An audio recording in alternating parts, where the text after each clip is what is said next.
خوای گەورە دیفاع دەکات لە ئیمانداران، لە باوەڕداران. خوای گەورە دیفاعەکە لە باوەڕدار، لەگەڵەوەدا تاوانی هەیە، گوناهی هەیە، هەڵەی هەیە، پەڵەی هەیە، عیب و عاری هەیە، بەڵام ئێمە بە بچووکی خۆمان باوەڕداران دەشکێنینەوە، سوکایەتیان پێ دەکەین. چونکە سوێن بەخوا ئەو مۆبایلە، ئەو تۆڕە کۆمەڵایەتانە بۆتە هۆکارێکی سەرەکی بۆ زۆرێک لە خەڵکی بەهۆی مۆبایلەوە دۆزەخی بۆ خۆی کڕیوە، دۆزەخی بۆ خۆی کڕیوە.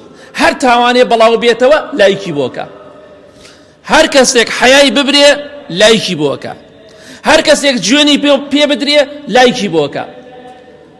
کەواتە زۆرێک لە ئێمە قوڕمان کردو بەسەر خۆماندا، ئەو نوێژ و ڕۆژ و عیبادەتێک کە کردومانە فریامان ناکەوێت، چونکە هەموویمان پێخشیوە بە خەڵکی. خۆشەویستی خوا صلی الله عليه وسلم لە حەدیثێکی صحیح جامع صغیرە دەفەرمێ: من ذب عن عرض أخيه بالغيبة كان حقا على الله أن يعتقه من النار. لصحيح سنني ترمزي هاتو دفرمي: من رد عن عرض أخيه رد الله عن وجهه نار يوم القيامة. سيمدو حديثي بيغمر إخوانك صلى الله عليه وسلم.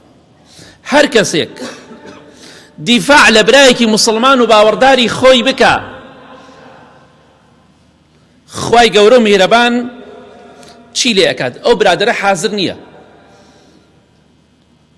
ئەو کەسە لای تۆ نییە، تۆ دیفاعی لێ دەکەی، لە مەجلیسێکایە، لە تۆڕە کۆمەڵایەتیەکاندایە، لە شوێنێکدا کەسێ سوکایەتی بە کەسێکی باوەڕدار دەکا، دەیەوێت بیشکێنێتەوە، تۆ دیفاعی لێەکەی. پاداشتی تۆ چییە؟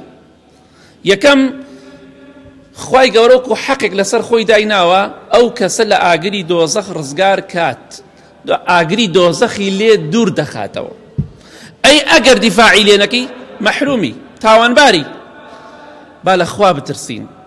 واللهی تۆڕە کۆمەڵایەتیەکان بەڵگەیەکی ڕوون و ئاشکرایە، بازاڕەکان و زانکۆکان کە ئەو خەڵکە زۆربەی لە خوا ناترسی.